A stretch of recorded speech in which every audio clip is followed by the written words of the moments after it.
This is Trend Following Radio, where great thinking comes alive. Nobel Prize winners, legendary traders, best-selling authors, and the pros that know what drive us irrational human beings. I am your host, Michael Covell. Not filtered, raw, honest. That's my passion.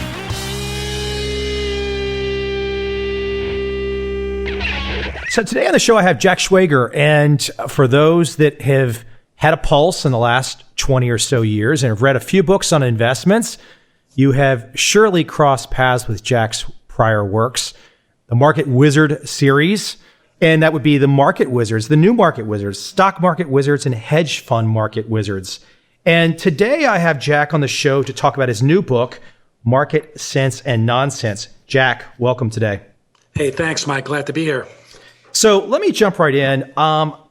Going through this book, I think, trying to think the best way for me to describe it, but it's almost like I want to imagine you sat back one day and you were like, okay, what is the tried and true ways that people look at investments, look at funds, and all these basic ways they look at things that have been generally accepted for 20, 30, 40 years. And you were just like, okay, I'm going to slay the dragon today. This is not accurate. Well, it didn't quite happen that way, although the mental processes may be similar. It happened over a number of years, and I had been giving talks. Most of my talks are Market Wizards oriented, but I gave quite a few where I was talking about what I called either investing fallacies or market misconceptions or whatever. And I had various themes that I was hitting during that time. And I kind of thought, boy, and I got a lot of these, and some of them are very, very serious. I mean, people really are wrong about a lot of very core issues. And I thought it would make a good book. My problem was I could never figure out how to write it in a way that was meaningful to professionals and yet accessible to laymen. And it took me a while, and I finally figured out I thought I figured out how to do it, and I believe I did.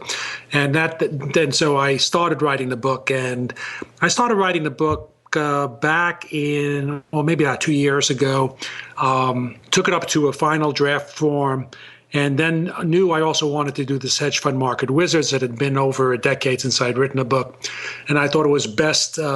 Actually, my son, Zachary, was the one who kind of said, hey, Dad, you got to do the Market Wizard books first, and he was right about that because otherwise there would be less visibility for this book.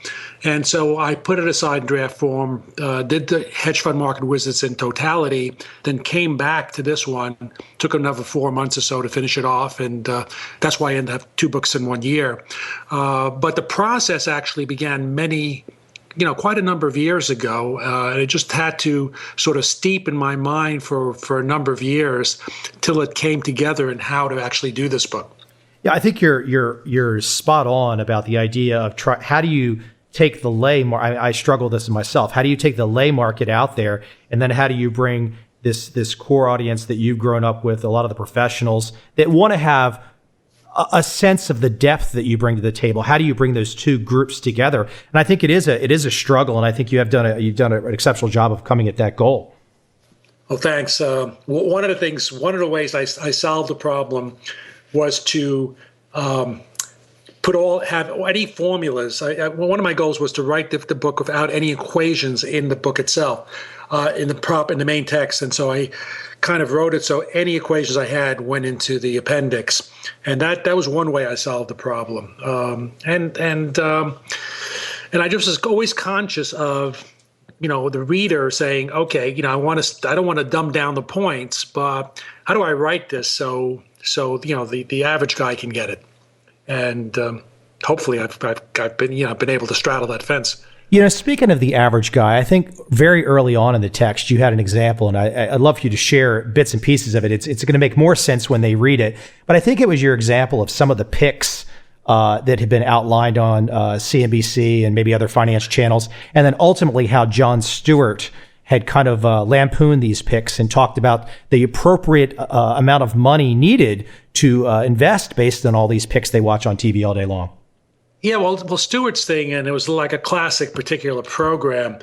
And what he did, this was back at the time where there was this was actually the beginning of of the whole thing about the mortgage, the financial, a little bit after the financial crisis, and who was to blame. And his point was that CNBC, who's like throwing a lot of stones at the homeowners, and God knows home buyers who couldn't afford houses were to blame. But my God, so was the list of, we could take this whole program talking about who was to blame. But his point was that CNBC was throwing a lot of these stones.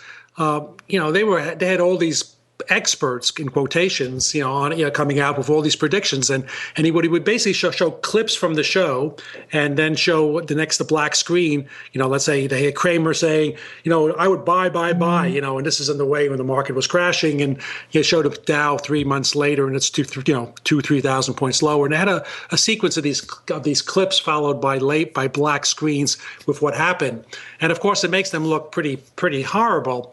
But my question was, and Cramer actually came in for the most, I guess, ridicule in a way, because most of the clips the majority of the clips were Cramer, although they had a lot of different programs that they took.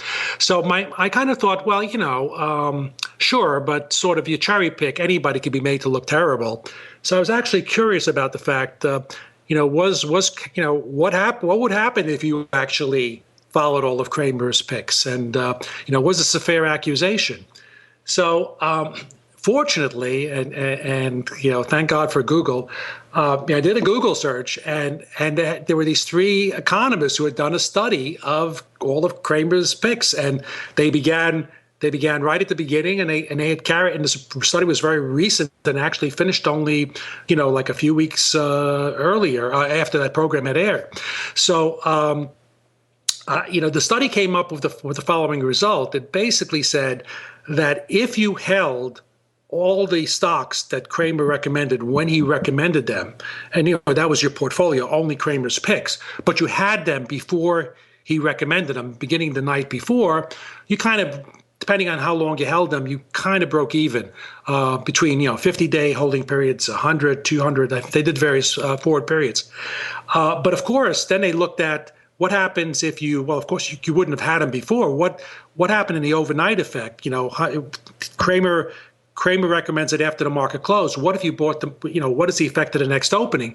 Well, they found out there was like a 2.5% or so gain overnight, which by implication, of course, meant that if you didn't have it, you wouldn't be breaking even. And it turned out on an annualized basis, every combination sort of lost money on balance, and some of them annualized like 10% negative in terms of using the S&P, I believe, as the benchmark. So bottom line, you either did a little worse or maybe significantly worse than the S&P just following the picks. So the conclusion was not very very favorable to Cramer, and it kind of did support in a way Stewart's criticism. Now the point was, I wasn't in the book. I certainly didn't want to pick on Cramer. And he has, when he was a hedge fund manager, he had a very good record. But the point I was trying to make in this whole chapter, and that was one of the examples I used, was that people are always listening to these talking heads and experts. And my point was, if you really do the work and you really analyze it and you hold them to everything that's been said and literally followed it, you'd find out that these experts basically don't beat a coin toss, and I showed that in a number of different ways, and this was one of them. Yeah, let me jump into a really big theme that you discuss in your book, and it's the idea of performance, and including past performance, and that's comparing performance streams against each other. And what I want the audience to really understand that. If you hear me starting to bring up a topic like performance with Jack, and Jack's going to have a lot of insights, but there's no way in our conversation today you can begin to look at performance from the many different vantages that Jack is looking at it. For example, in the text, it's talking about if you're going to look at performance and you're going to compare managers or investments, what's the strategy? How long was the comparison? Were the track records different lengths? How much leverage was employed? All these different factors. But performance is something that people love to look at, Jack. And I think you do a great job of getting people to understand you have to consider more than just the number. Yeah, and you're quite right and insightful in almost anticipating my dilemma and how to answer the question about performance, because I do talk about it in a number of different guises. So let me just pick on one element, and one critical element, and that is, people. How do people pick investments? They basically, to use a cliche, just like generals fight the last war, investors pick the last winning manager, last couple of years winning manager or winning strategy or the market that's done best. So investors are basically betting on what did best in the past. And the question becomes, is that a smart thing to do? And the answer is it's not. And I actually do a number of different, I should provide a number of different examples where I actually compare picking what worked best in the last 1 year, 3 years, 5 years versus not only the average in that investment sector, but the worst. And on balance, if anything, picking the best, let's say the best S&P sector out of the 10 sectors, or the best hedge fund strategy.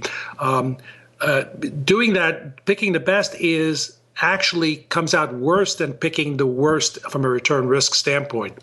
So not only does the past return not help you pick better investments, it's actually almost has a negative value, and yet everybody does that. How does somebody pick a mutual fund manager if they're going that route? They go to Morningstar and they find the 5-star managers. Who are the 5-star managers? The managers who have had the best returns over the recent period. And that just doesn't work. The reality is, you can look at the statistics any way you want to. The conclusions are pretty stark that they're saying that past performance is no guarantee of future performance. It's not only a legal disclaimer, it's actually a statement of fact. As you go into that topic, I think one of the things that expands out, and we talked about this last time, and once again, I want the audience to understand, the book is very readable. This Jack's new book is very readable, but there's just no way we can cover every last facet that he comes at this from in this conversation. So you have to keep that in mind as you're listening to us here. And one of the things that and we talked about this in our last conversation, that you are a huge proponent of getting people to try and understand. And as I give you this statement, I'll let you run with it and we can clarify more. But it's this confusion between volatility and risk. So if we have these performance numbers out there, whether it's comparing managers, comparing investment strategies, whatever, but the notion of volatility and risk, and frankly, neither of those ideas are generally thought of by investors. They go straight to the performance number, and the idea of volatility or risk is not often considered in a smart way. And then if they are considered, there's often a huge confusion between the issue of volatility and risk.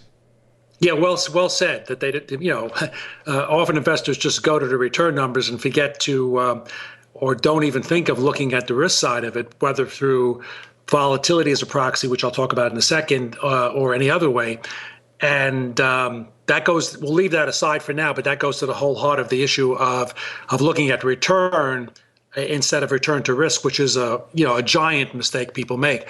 But leaving that aside, just going to this question that you rightly raise about the confusion between risk and volatility, the two have become kind of synonymous. And the origins of that really come from the academic world, because trying to come up with a way to measure risk, basically somewhere along the line, someone decided that, we can use volatility or standard deviation to measure the risk. And it's just an assumption that volatility represents risk.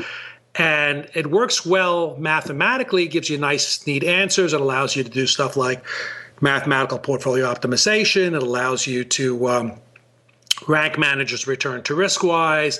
It allows you to come up with a precise number for return to risk. So it has nice quantitative properties, and it's sort of convenient that way. And it became widely used and adopted. And again, the Sharpe ratio is no doubt the most widely used statistic, which uses return to a standard deviation or volatility measure. But you got to stop and think, or people should stop and think and ask themselves, is volatility really the measure of risk? Well, sometimes it can be a proxy, and actually, to be fair, in the world that you operate in, Mike, like the trend following world, which is basically highly liquid futures, there is actually there is an argument to make that volatility can be used as a proxy for risk, because what will happen is the more exposure a manager is taking, the more margin equity he's utilizing, generally speaking, the larger his volatility is going to be, and so it'll be somewhat representative. The problem, however, is even there, while there's some correlation to it and there's some legitimacy to it, even there, what you do when you're looking at volatility, you're not distinguishing between upside and downside volatility. So you take something like you have a strategy which has occasional large gains, but the losses tend to be moderate. The volatility measure is going to penalize the large gains, because it's going to say, 20% change. Well, even though it's on the upside, it doesn't distinguish that between a 20% down in terms of its risk conclusion. So even there, you have that distortion. But it gets much worse once you get away from the highly liquid world.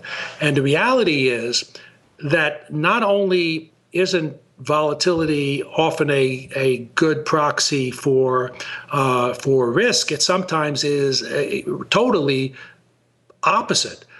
So you can have managers that have low volatility but are extremely high risk, and you can also have managers who have high volatility and low risk. And let me take one example of each, because I think it's worthwhile.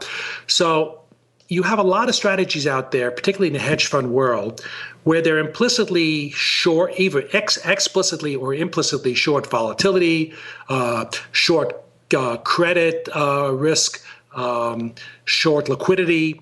And all of these things don't show up in the statistics, because taking on that type of risk only opens you up to occasional large losses. So let's say you take a strategy like selling out of the money options. Now, it's a strategy that looks really good, and people feel comfortable investing in that type of strategy if they don't understand it, because what happens is if you're selling out of the money options, almost every month you're making money, because if the market moves up or down a little bit, you collect the premium. It moves up or down moderately, you collect premium. It has to have a really giant move for you to start losing. But when you get an abrupt large move, normally on a downside, not only do you lose, but what happens to those options which were moving 10 cents for a dollar move in the stock, now start moving 20 and 30 and 40 and 50, all the way up to a dollar for one. So the more you're losing, the larger your position is getting. And those type of strategies have sort of an asymptotic, or I should say an exponential type of risk, where when you have enough of a large move, you're losing money at an accelerated rate. So you have these strategies to go along, and they make 1%, they make 2%, they make 3%, occasionally they lose 1%, and all of a sudden, you have this Madoff-looking type of return stream with real trading. But then you hit the bad event, and all of a sudden this manager or this fund is down 30, 40, 50, 60% in 1 month. And that's a good example of a strategy which have very, very low volatility. And if you look at the track record before the event occurs, it looks really safe. The manager's not moving around much. Returns are consistent, but yet it's loaded with risk. And the point is that people, if they don't take the trouble to understand what they're investing in, may invest in something that has low volatility and looks like low risk, but actually has enormous risk. It's just that the risk is what I call a hidden risk, because it hasn't shown up in that manager's track record yet, but it's there. And if you're not aware of it, it'll kill you eventually. So that's that side of it. Let me add something into that, because in chapter 20, you have your chapter's title "Is High Volatility Always Bad?" and you talk about a story where you went to visit a manager, and who I guess was probably a higher vol trader, and then in the same off the beaten path area, you visited a fund of funds manager, and you actually brought up meeting this other fund manager, this high volatility trader. And the fund of funds manager was like, I want nothing to do with it. Bad Sharpe ratio, nothing to do with it. And I was laughing because I was saying off the beaten path. Like I was always like, do I know who he's talking about possibly? I was sitting here trying to guess, did I possibly have been one of those off the beaten paths too? But I thought it was a great example of exactly what you're talking about, is that even somebody, so you're sitting here right now, and you've this dual purpose for this book. But even somebody who's out there is like, well, maybe this feels a little over my head. Here you give this a great example in chapter 20, a professional fund to funds manager who is basically devoid of knowledge on the subject, doesn't understand, doesn't see it, and just poo-poos you away. Yeah, well, he was focused on what he was doing. My point, that was a different type of error. And what I was highlighting there is that if you're managing a portfolio or investing in a portfolio, then you got to look at each of those inputs, each of those holdings, not just as, do I like this? Is this a good return to risk investment on its own? But how does it fit into the portfolio? And in this particular case, the manager I was talking about was a short seller, primarily a short seller. So he had high volatility, but he was inversely correlated to the rest of the portfolio. So even though on his own his return to risk was not very good, short sellers do not have good return to risk. But when you put him into the rest of the portfolio, it actually helped the portfolio return to risk. The risk of the portfolio went down, even though this manager had a high risk. Why? Because the risk came in a completely inversely correlated way. So from a portfolio view perspective, it was actually a very conservative and risk-reducing event, whereas this other fund of funds manager was just looking at it as a standalone investment. And I said, hey, that's missing the point. The question isn't, you're not going to invest in this guy alone. You're putting him into a portfolio. So that was the point there. Jack, after doing a book like this, and when I go through it, and you nail so many holy grails, whether that's the terminology you would use or not, that's what I felt like after I was reading it. You kind of just, with these sacred cows that people have, and you kind of come at it from another angle and say, hey, you haven't thought about it like this. But at the end of the day, when you start to really think this through, in your mind, is there a science to coming to the best, I hate the word best, but a good risk-adjusted return if you're either looking at an investment or a manager? Or ultimately, is there some level of, and I think I know the answer to this, but is there some level of personal preference or art almost to the choice or do you view that there is, after doing the research and looking at it as many different ways that you have, that there's a science to it? How do you look at that?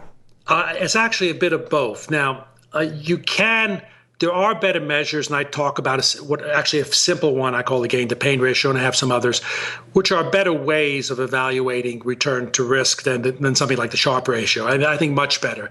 And I guess it's simple enough to explain.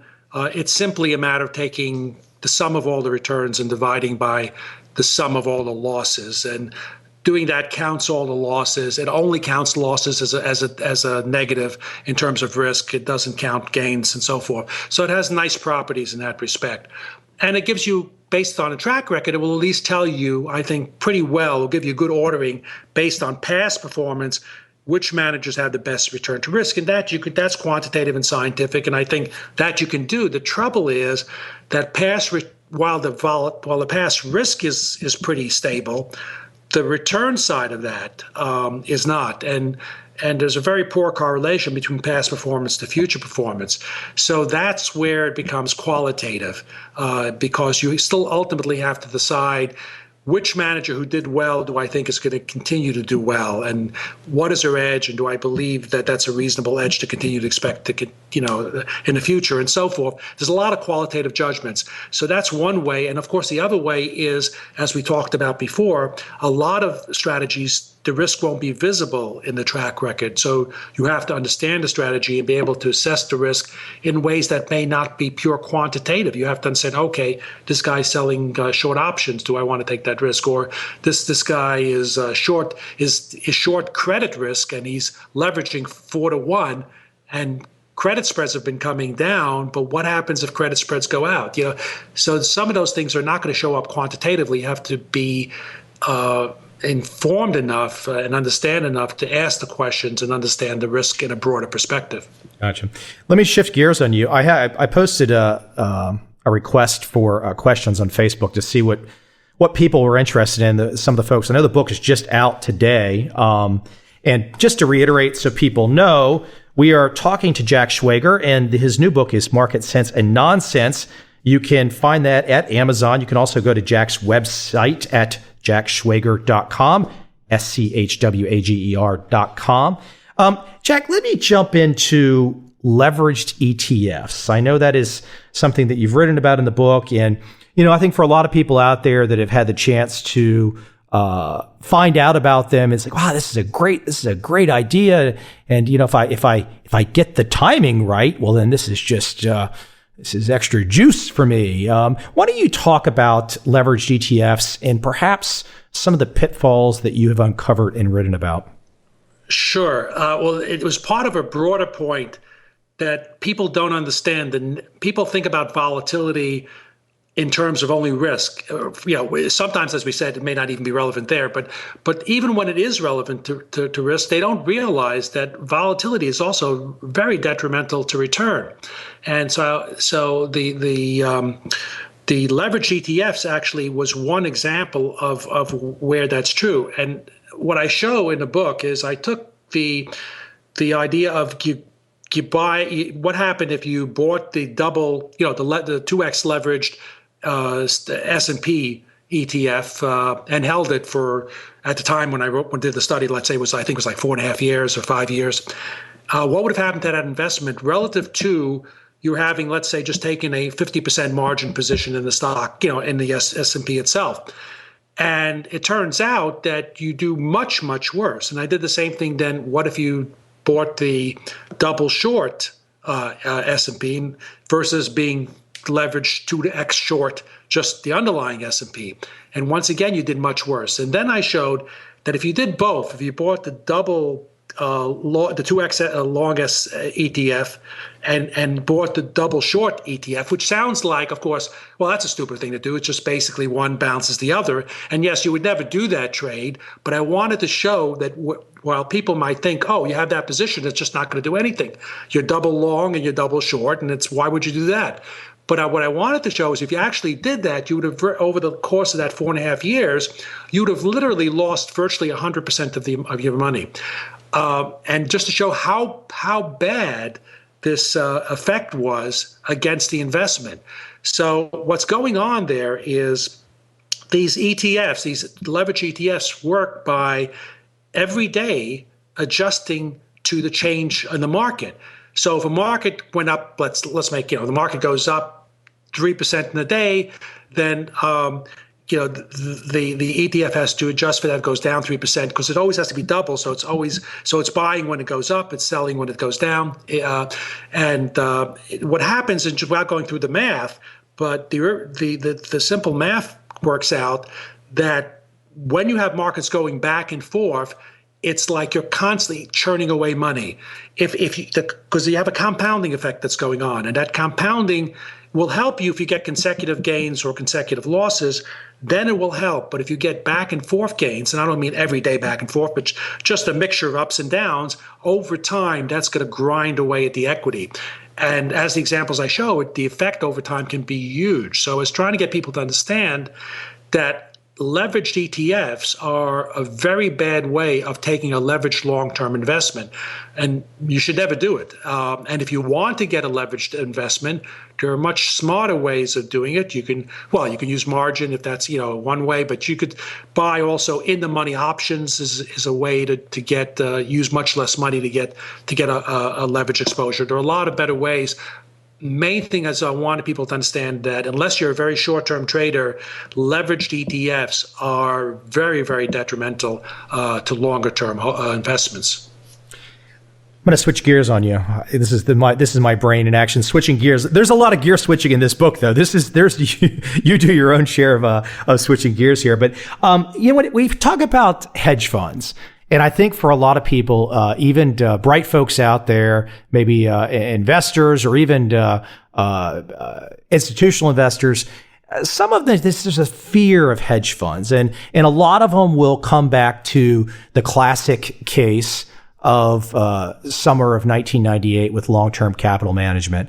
And I think you do a really good job of pointing out in the text, and I'm going to let you kind of run with this too, that perhaps long-term capital management, while it was a major blow-up, is not something you should be drawing a huge inference from for the hedge fund industry as a whole. And I think also maybe you can explain what your research has uncovered, that perhaps it's not often the hedge fund that's the problem. It's the timing of the investment in the hedge fund by the investor, and often some pretty atrocious timing. Yeah, you raised a couple of important points, and well, let's take the last one first. The timing of the investment. There's a book that came out by Simon Lack this past year, where his opening line, I'm paraphrasing it here, is something along the line: if you had invested. If all the money invested in hedge funds had been invested in T-bills since the beginning of the 90s or whatever, the investors would have made twice as much in T-bills as in hedge funds. And that's just a paraphrase. But to me, that first opening line of his book was probably the most damning sentence I think ever written about the hedge fund industry. And my first take of it, and I read that book, by the way, after my book had been totally done and was really ready, going through the typesetting process, or just the final stages of preparation before printing. And I read that line and I said, well, first of all, I had to see if it was true. And what I discovered was, well, it's true in a very literal sense. It was true that if you took every year and you weighted it by the amount of investment, then if you took total dollars gained by investors or lost, then it worked out that statement was true. But it was true because hedge fund investment grew and grew and grew. And guess what? Reached a peak in 2008. Surprise, surprise, right before the year where hedge funds had their worst performance by factor of, by probably 4 or 5 times worse than what they ever had done in any prior year. And that was a year where you had much, much, much larger investments in hedge funds than any other time. So the total dollars lost in 2008 almost wiped out all the gains that have been made by investors in prior years. But what does that reflect? That simply reflects, I thought, that investors are so bad in their timing and everything. And here's just another example that when do investments reach a maximum peak? Right before the investment has a terrible tumble. If you had if you look at as a single investor and said, what happened if I invested in hedge funds every year? And I just threw darts. I just got the average return of hedge funds. Well, that's a very different story. Then you don't end up with half the return of T-bills. You end up with double the return of T-bills. Now, that's still not great, but during the same time, the equity market actually, didn't even make T-bill returns. It barely made any money. So the point is that if you are always invested, hedge funds worked out better than equities, return risk. But if you only invested, if you looked at when investors invested and measured it that way, then you end up with this result. But you could do the same thing with mutual funds. If you look at what the returns of mutual fund investors are, and there's studies that do this, it's always much, much worse than mutual funds, which themselves actually underperform the benchmark indexes. So you really get treacherous performance. So underlying all of this is just how bad investors are in timing their investments. And I mean, if you had to go, I mean, we could. My follow up to that, you could probably answer over the course of a semester long class. But ultimately, we're dealing with the human psyche. We're dealing with emotions. I mean, it ultimately starts in our own personal constitution to not make these appropriate choices. Yeah, I mean, well, it's, the psychology of it underlies a lot of it. I mean, it has, it's why investors invest in the past performing investments. It's why they don't pay enough attention to risk. Everything sort of at the heart of it, if you trace it back, has to do with some sort of human trait. And I think I somewhere in the book go back and quote Eckhart from I think the New Market Wizards book, where he didn't say this exactly, but the gist of it was that the monkey throwing, or the chimpanzee throwing darts at the Wall Street quote page will not just do as well as professional portfolio managers. It will do better. And it will be, and his point was it will do better because it's not hampered by human emotions, which we have evolved in such a way that our natural human emotions cause us to do worse than random decisions, which was his point, and which is a theme I think that probably pops up a couple of times in this book. Let me go ahead and I know I can't keep you all day here, but I'll get a couple more questions in. Why don't you speak to the notion of leverage and how you decided to write about it in this book? Because leverage is a word, for some people, they say to themselves, well, I've got a plan and a strategy, and I will use leverage, and leverage actually can maybe even lower my risk if used appropriately. And there's other people that hear the word leverage and they just they run for the exits, and even though it could end up being beneficial to them. Why don't you talk about leverage and why you built a lot of the book around trying to better understand it? Sure. It was actually, I think I devoted a single set chapter to that. Well, I used to be, one of the things I've done is I did spend time as an allocator and or putting together portfolios of hedge funds. And you'd run into investors and they would have this checklist, about whether they can invest in a manager with leverage, or we never invest in managers that use any leverage. And you could run into this checkbox mentality where, leverage is bad all the time and no leverage is good. Leverage is more risk, no leverage is less risk. And it was really not only simple-minded, but just dumb. And what I tried to do in the chapter was explain it. And it's sort of along the line that there's a quote I like by Mark Twain. I'm paraphrasing him here, but he said something like, the cat who sits on a hot stove will never sit on a hot stove again, or a cold one. And the leverage works the same way. People from this long-term capital learn, leverage was really bad because that's one of the main reasons they blew up. So they learned the lesson that leverage is bad, but that it was bad there because it was misused. And then they applied it to leverage is bad in all cases. And my point is that sometimes, and not even just rarely, but in fact, when I say sometimes, I mean maybe a lot of times, you have leverage being used in ways that reduce risk. And I think I may have used the example, I don't know if I used it in the book or not, but I think at one time we were monitoring managers for, we also monitored for leverage and all that. And one manager sort of had his highest leverage ever. But we went and looked at it. The reason why it was happening, he was a credit manager, and he actually had built the short position up more than usual. So he had reduced his net exposure, and his actual risk was lower than it ever was, even though his leverage was higher. Why? Because the leverage was being used to hedge his position. And so my point is, you can't just look at leverage. You have to look at leverage plus the underlying investment, what is being leveraged. And to just look at one doesn't tell you anything. I use an analogy. It's like someone gets a job, a clerk as a bank teller, and her boss tells her the first day, I want you to count up all the bills in the till, but don't worry about the denominations. I don't care if it's a $100 bill or a 50 or a 1, just number bills. Tell me what the number of bills are.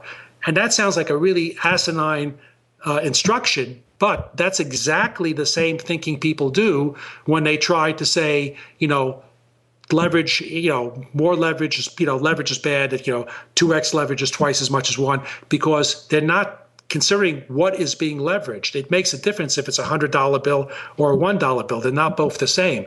And 100 $1 bills is 100 times the number of bills as a $100 bill, but it's not.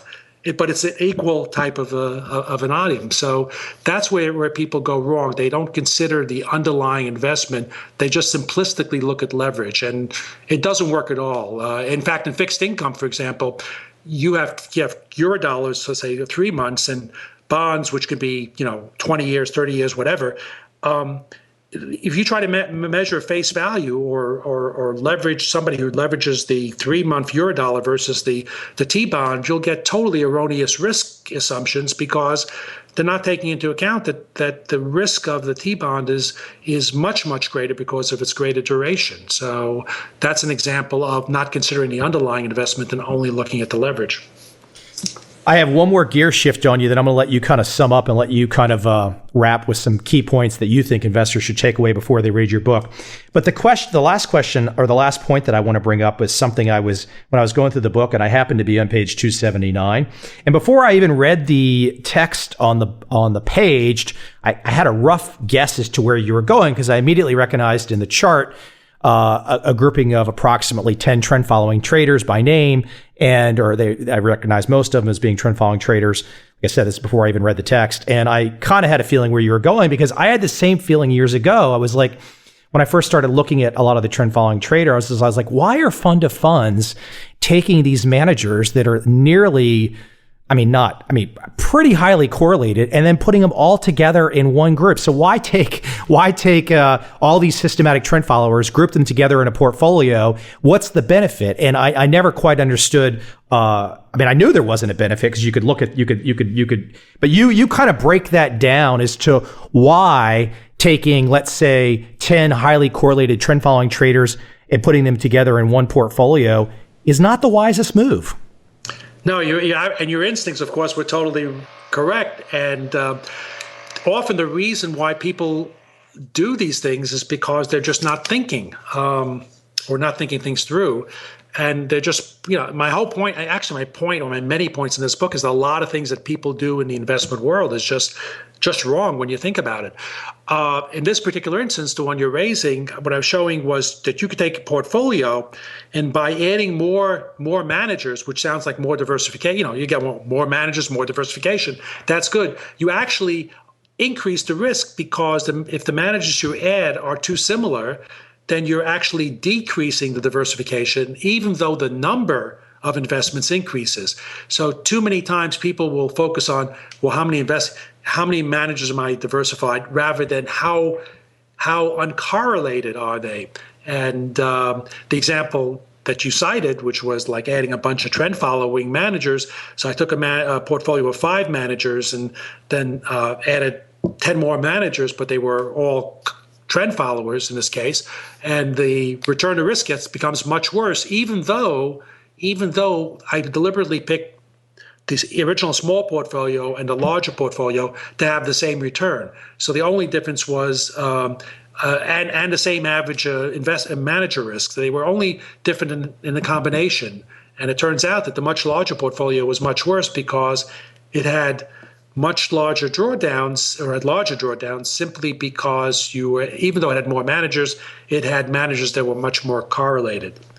Hey, Jack, do you think you can make a dent in people's thinking? I mean, obviously, it's why you wrote the book, but are the forces that do so many of these, quote, tried and true ways, these almost flying blind ways, and you kind of correctly used data and pointed out, do you think there's ever going to be a dent made and how all these forces that operate out there, managing so many people's pension funds, frankly, a lot of the very people that are making all these wrong decisions are managing everyday folks' retirement money. Do you think it's ever going to make a dent? You think people are going to really switch? Hopefully it'll make some dent, at least into people who read the book. It'd be almost impossible for it to make a large dent, I think, because it goes so counter to how the major portion of the whole investment world operates. I mean, pension funds, everything, they have to kind of completely change the way they're doing things. No longer relying on portfolio optimization, not focusing on something like a Sharpe ratio as the return to risk measure, not focusing so much not focusing purely on past returns as an indicator of a potential future, returns, and there are a lot of different things or in fact, the whole question about whether managers can get an edge on the market, and the whole question about whether the efficient market hypothesis is basically a reasonable approximation or not, which is another thing that I kind of go into. All of those points fly against all the conventional wisdom, and it'd be almost impossible. The whole investment world will have to change in order for it to have a large impact. But I'm hoping at least that there'll be enough readers that it'll change some people's minds, and I'd like to be remembered as one of the people who helped put an important nail in the coffin on the efficient market hypothesis, among some of these other things. And well, I hope it will have an impact, but I'm realistic about how much of an impact it can have. No, it's good stuff. I do recommend it to folks because it's kind of like a one-stop shop where it's in some ways it's almost like in the hedge fund space, in analyzing risk space, understanding volatility space, it almost kind of reminds me of like Freakonomics or something. You've just come at this from so many different angles and facets where it seems so intuitive and so normal to like look at it once you present it that way. But I think for most people, it's not necessarily intuitive to kind of come at it from the angles you do. But then I think once they read it and they see it, they're like, oh yeah, that makes perfect sense. Yeah, well, again, it made perfect sense to me, and that's why I wrote the book. And actually, I'm almost surprised that some of these things exist because they're not that complicated or hard to discern if you really think about it. But yet they persist, and I think they persist. They persist because I think it works for the status quo established world. It's an easy way to operate. If you didn't use volatility to measure risk, then they'd have a quandary. How would you do it? If you didn't have portfolio optimization, well, how could you put together portfolios? The fact that it's the wrong methodology doesn't, it's like, again, to use a bit of a cliche, but it's like the old line about the drunk who loses the car keys in the parking lot and continually looks under the lamppost not because he remembers dropping it there, but that's the only place where there's any light. And so it makes things easier, and so people continue to do it the same way without actually questioning whether what they're doing is the correct thing to do in the first place. Yeah. Folks, Jack, I appreciate the time today. Listen, you guys, the book is Market Sense and Nonsense by Jack Schwager. You can find this at Amazon, Barnes & Noble, all the regular spots. It is out. Is it out officially today? Yeah, today. Yeah, right. So two official things happening today: the presidential election and my book coming out. I think the election will get a little bit more coverage. By the way, I did have one Facebook question. You can always just say dodge to this. What was the one question here? It's somebody was asking about your views on the election and the importance to it and all that kind of fun stuff. They wanted to know who you'd be voting for. I think it's kind of a personal question. I don't think it's really relevant. But was one guy better for the stock market or not? You could always just say, Mike, I'd rather punt on that, or you could run with it. Actually, I never dodge questions. I actually, the only questions I dodge is one where I don't know the answer. Or I don't dodge. I say I don't know. I don't know my expertise or I don't have an opinion. In this particular case, first of all, as far as the markets go, frankly, I don't think it makes any difference. Secondly, if you were to believe it made a difference and you were trying to be objective about it, which to me means go and look at the numbers and do the results, people have done it. And bottom line is you'll find that stock markets have done better with Democratic presidents. I'm not saying anything there other than just an empirical view. I don't think it's the most reliable statistic, but if you were to draw any conclusions, it would be that direction. I personally think it really doesn't make any difference. The only thing that would make a difference was if you had a 2000 type of election where the results were up in the air and there was too close of a to call situation. That would upset the market. But as long as one candidate wins or the other, it wouldn't make a difference. And actually, for those who think that that the market would consider Democratic win bad and the Republican win good. Interestingly, over the last number of days, if you follow something like Nate Silver in 538, who's my type of person, somebody who looks, just goes with the math and does the numbers and calls them the way he sees them, those numbers are getting much, much, much stronger for a Democratic victory, which if the market was going to consider that bad, the market should have been going down the last number of days rather than up. So, which is not what it's been doing. So any way you look at it, I think the conclusion is it doesn't make much difference. Now, I'm not averse to even to stating my opinion as far as my own leanings. My own leanings really are, I wish there was a third candidate. I'm more, let's put it this way. I think the real problem, the biggest problem facing us which I know Mike you'll probably agree with, is this whole fiscal, this unbalance, of course, the deficit and just the continuing worsening problem without any solution. And it's quite simply a matter of we're continually spending more than we're taking in, and nobody wants to either tell people, hey, you can't have everything, or you have to pay more, and you just can't continue this way. Neither candidate has been willing to address that issue. So as far as I'm concerned, what I consider the most important issue pressing on the U.S. at this point, and for the foreseeable future, was not addressed really at all by either candidate, other than in glib word of mouth, just giving words to it. But so like Romney, will say, "Oh, we got to address the deficit." But wait a minute, you're going to address the deficit and you want to increase Pentagon spending by a significant amount, where we have two wars, one war wound down and another war close to ending, and you want to increase defense spending when we're going broke as a country, and the biggest defense risk to us is not having another aircraft carrier or something like that. The biggest risk is an economic risk. So I don't think there was any seriousness there other than just giving word support to it, but certainly no hard action. Nobody saying anything. We've got to cut this. We've got to do this. And so in that case, both candidates fail in that respect. Well, I got to tell you, I don't disagree with a lot of what you said. I think for me, it ultimately comes down to whether or not there was a politician out there that told people, hey, you can't keep spending something you don't have. I think the sad thing for me is that maybe that a large portion of the population doesn't at least have the personal instinct on their own that they shouldn't be buying things they can't afford, that we've got to a point that where these people that seemingly have no self-control need a father, so to speak. And what happened to the point where just people looked in the mirror and said, oh, I can't afford that. I'm not buying that. And so I don't know if we'll ever get to a point where politicians can solve it, as long as Americans are kind of just love the idea of spending on plastic.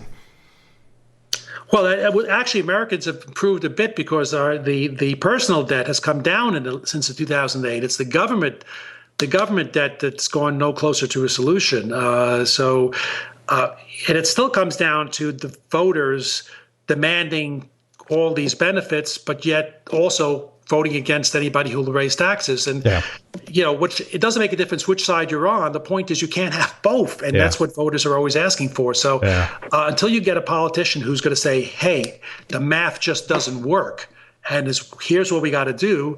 And the only politicians that are doing it are people like Alan Simpson, because he's no longer officially in the Senate. He doesn't have to worry about getting elected. Right. So he can speak the truth. And ironically, Simpson was at one time what was considered the conservative wing of the Republican Party. And here's a guy, with that, who's speaking economic truth, but yet he couldn't even get elected in the Republican Party anymore. Well, we will know sometime tonight, probably, what happens. But listen, Jack, let me reiterate here so people can find the book. Amazon, Barnes & Noble. The name of the book is Market Sense and Nonsense by Jack Schwager. You can also go to Jack's website at jackschwager.com. SCHWAGER. Jack, thank you, and hopefully, do you have more? There's not another book coming in the next 6 months, is it? Are you done for a while? I'm done. I'm done for the. I'm careful to say I'm done because I've said that a number of times in the past. I learned a while ago that you never. Somehow I always end up doing another book, but I am done for now for sure because I had these two books that I wanted to do. And I've done them both. And so for now, I have no plans to do another one in the foreseeable future. Okay. Well, maybe we'll get you on the podcast again in the future to talk about something else. So yeah, sure. Okay. Well, Jack, listen, take care. And Mike, I'd like to compliment you. Do really, I listen to your podcast a number of times with other people. You do a really good job on these things. And I think, you got one of the best, certainly financial interview podcasts out there. Well, I appreciate it. I appreciate it. Yeah. I'm trying. You keep doing. You ask smart questions, and it's not like some of these people who just kind of go off a list of questions or whatever. You actually really engage the people you interview. I can't afford to interview you and just go off a list of questions. I'd be in trouble. So, anyways, Jack, take care. We'll talk soon. Oh, thanks. Okay. Bye. Take care.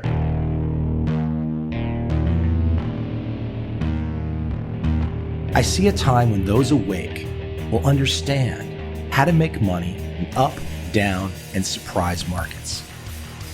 Whether new trader or experienced, college student or financial advisor, protecting against a crash or just trying to make a lot of money, trend following offers everyone an answer in uncertain times.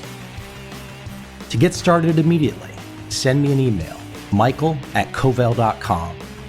I will send you the right trend following steps to take along with my free video. But if you want to buy and hold, trust the government and trust Wall Street, this is absolutely not for you.